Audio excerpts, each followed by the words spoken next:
Hello, assholes and sluts. Welcome to my Halloween special. I see you all shiver with anticipation. Say it.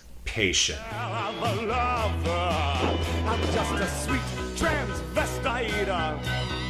What can be said about Tim Curry? He's basically Mr. Halloween, with his spooky charisma and that deliciously evil voice of his. So if I told you that he attempted a music career, you'd probably be like, yeah, that checks. Well, guess what? He did.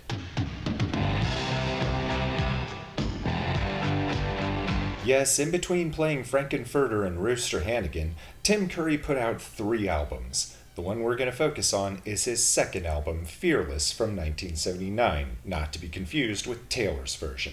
Of all the 3 albums, this was the one that moved the most copies, it's the only one streaming on Spotify, and it's the only one that spawned a hit single, I Do the Rock. And that's the one we're going to start off with.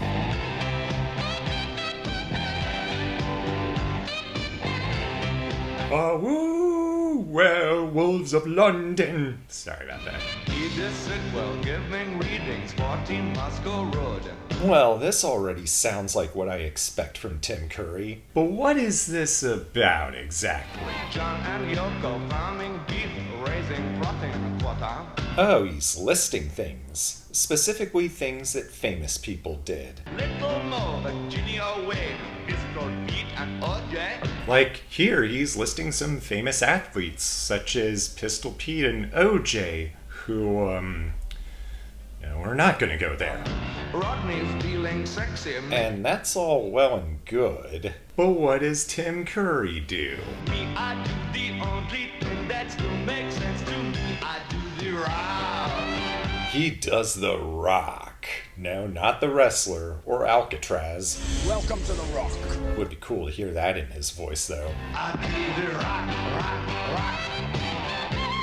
Well, it's stimulating. This song's a bop. The lyrics are corny, but they're the fun kind of corny. It's just too much responsibility for me. I do the rock. It's really fun and stimulating, and I do like that sax. I get a lot of Eddie vibes in this one. Now, when I say it was a hit song, I use the term hit loosely. Interview and People magazine with Rona and the Queen. It did chart on Billboard, but it only got up to number 91. Even for what's basically a glorified novelty song, that still seems pretty low. I wouldn't have minded living in the alternate dimension in which this was big. We let John Travolta have a top 10 hit. Gonna let her in my life. And that song just sucked balls. I don't see why we couldn't have done the same with Tim Curry. I'm a keen student. But yeah, this song does have its charm, and I should point out that this video would often get shown before midnight screenings of Rocky Horror. And 10 years later, Tim Curry would appear on the Tracy Ullman Show to do an updated version of I Do the Rock. That's right, kids. Tracy Ullman was more than just Simpsons drawings. Ronald Reagan's quite upset. Ollie's been indicted. Thatcher's lowering taxes, but the poor can't get excited. Gorbachev and Glasnost are the very latest thing. But Afghan Jews and artists find it less encouraging. I do the rock! Oh, burn. Take that, every political leader in the Cold War era. We do the rock. Alright, let's set the stage. It's spooky season 1979. You got back from a midnight screening of Rocky Horror and went to sleep. The next day, you decide you love the music so much you want to get the soundtrack. So you head to the nearest record store to get it. While there, you notice there's an actual Tim Curry album on the shelf. You think, Tim Curry made his own album? Well, if it's anything like his Frankenfurter thing, then it's gotta be good. So you pick that album up as well. You head back home, you pop the Tim Curry album on the record player. Let's see what comes out when that needle drops. Alright, the first track is called Right on the Money, and I'm getting some Billy Joel vibes already. Okay, they don't sound that similar, I'm just saying this sounds like it could be a song off the 52nd Street album, but I digress. Freezing on this corner, waiting for a ride uptown. Well, this one's about how it's after midnight and he's gotta get home to his lady. And he's gotta go fast. I gotta be right on time. Right on the money. Right on time. That hook is catchy as hell. From experience, I can tell you that it'll get stuck in your head after 2 listens. Tops. Right on time.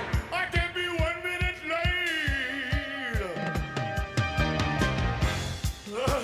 Man, Tim Curry's voice is so made for this kind of music. This is a pretty damn good 70s rocker. Best part for me is towards the end.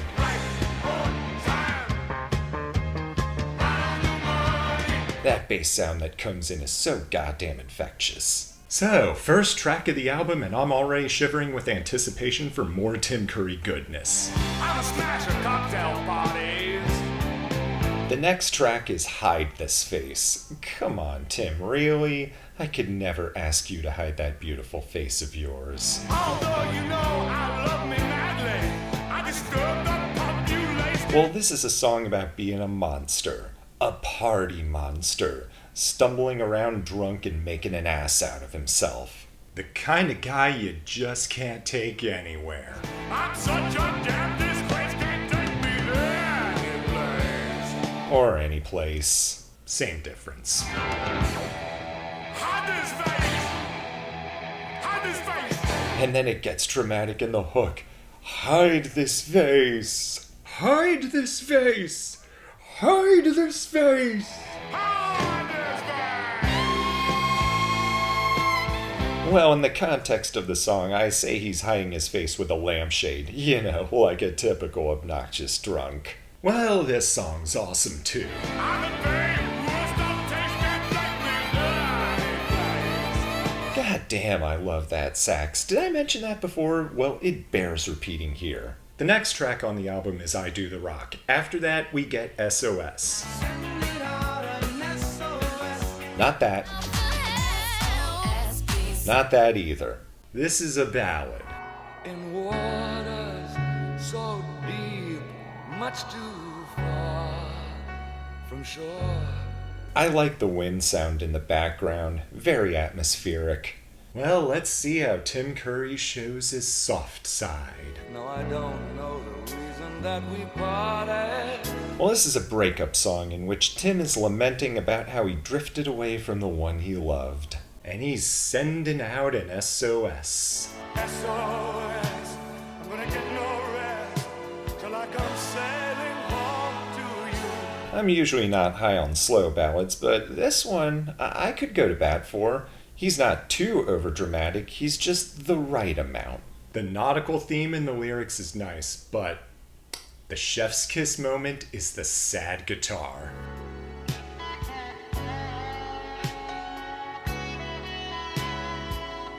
So heartbreaking. Speaking of which, And if my voice starts suddenly shaking, don't be confused anymore. It's just the sound of my heart breaking ship to shore. man, now I'm imagining Tim Curry losing that amazing voice of his. Now that's actually heartbreaking. Oh, you know I wanna take you to the spectrum races. Now let's go back a few years. Tim Curry recorded a 9-track album in 1976 for Lou Adler's Ode Records. However, it was never actually released until 2010 as a special digital download. I'm so fucking lonely. So his music career didn't actually begin until he signed with A&M Records. In 1978, they released his first album, Read My Lips. Oh, you mean the Rocky Horror Lips? Alright, what do they say?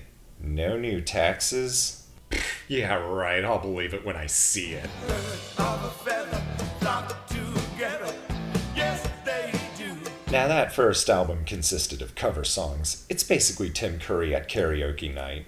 So, if you want to hear Tim Curry do a cod reggae version of I Will by the Beatles, If you ask me to, I will. well, it's on that album.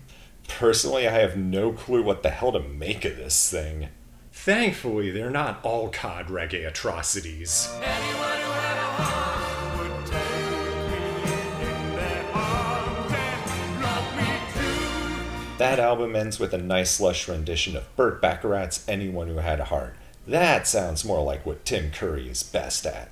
Well, we're gonna get back to Fearless in a moment, but first, I'm gonna do some requisite e-begging, like all good YouTubers do.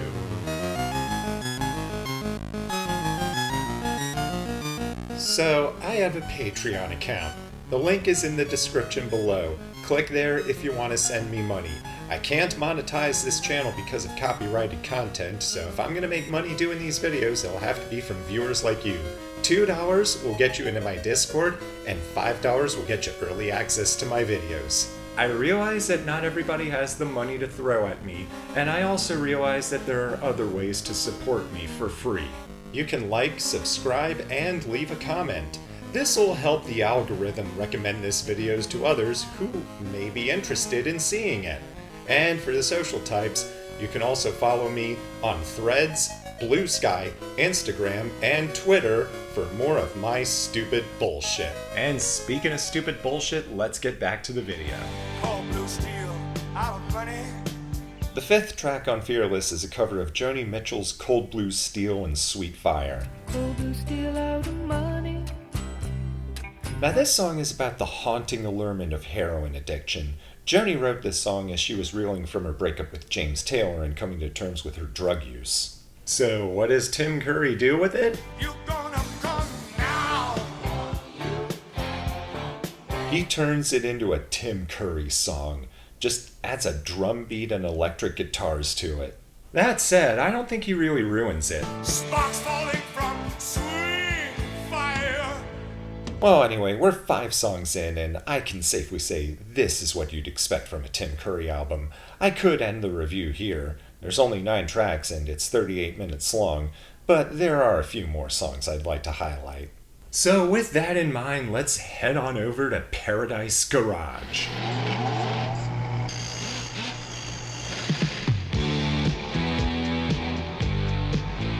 This was the second single from the album cycle. It was only released in Germany, as far as I can tell. And what even is a Paradise Garage? I went down to Paradise Garage and took my place in line. Well, the Paradise Garage he's singing about is a dance club in New York City. It ran from 1977 to 1987 and was like an underground version of Studio 54. A lot of big names played there, most notably Diana Ross and a very young Madonna. Not to mention, it was a very influential club in the LGBT community. And this song is Tim's ode to that place. You wouldn't think that I'd spend hours outside French polishing my tool and feeling. I love how this video is set in an actual car repair garage. But anyway, like I Do the Rock, the video also got played before midnight showings of Rocky Horror. See, I did not anticipate this feeling. Oh, excuse me, sir. And the song itself, I gotta say, is a really good disco rock bop. I'd say it's my favorite song on the album, mostly for that really crunchy guitar that goes like this. And it goes like this. So crushing. Man, I would have loved to see this become a big hit as well, or at least chart over here. And hey, did somebody say more sax? Like a dance machine. And it goes like this. Man, these Tim Curry songs have so much sax in them. I guess you could say Tim Curry is very sexy. No, no.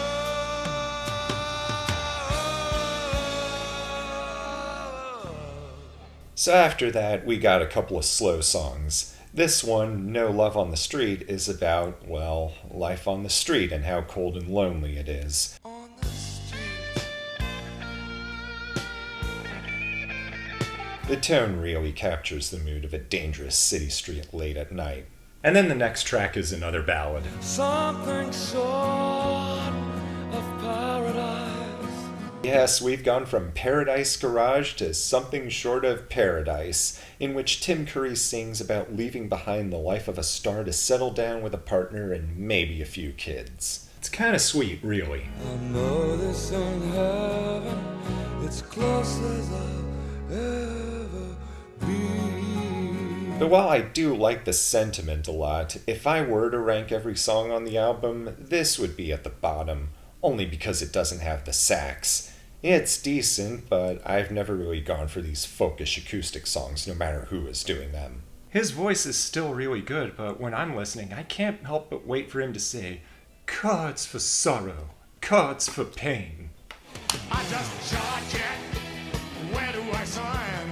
And now we're at the last track, Charge It, a song about that most scariest of all things. The credit card. Ooh. No, really, that thing is scary. Think of the interest and the debt. Oh God, the debt.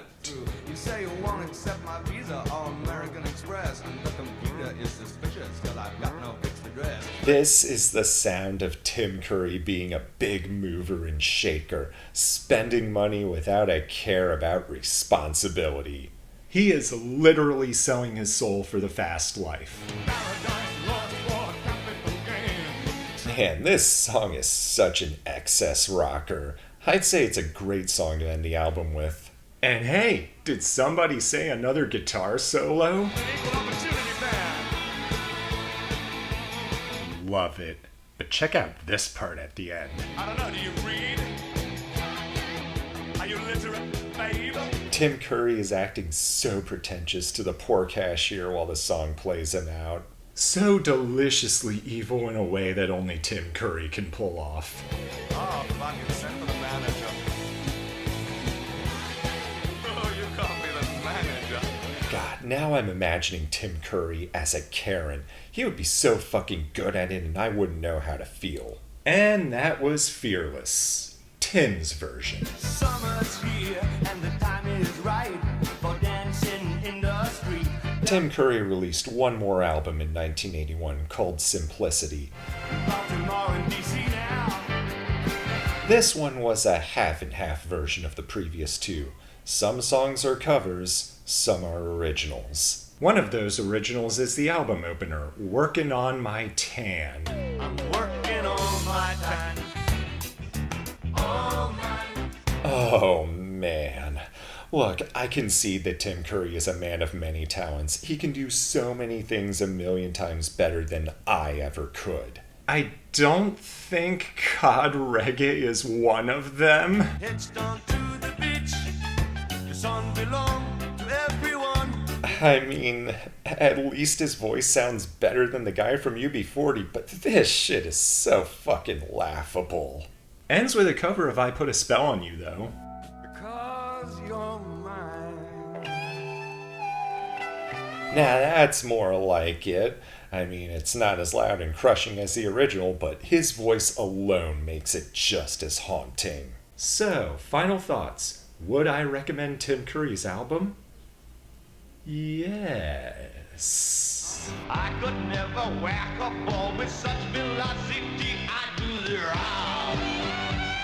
It's not something I'd go back to a lot, but it's got enough of that Tim Curry goodness to satisfy the sweet transvestite in me.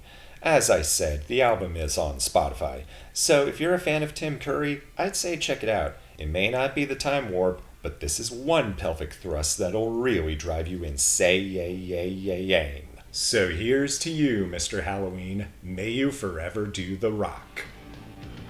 How about you get that sun in there? Come to the rock. The rock will cure your ills, man. Anything can happen on Halloween. Your dog could turn into a cat. There may be a toad in your bass guitar, or your sister could turn into a bat. Christmas time brings the snow.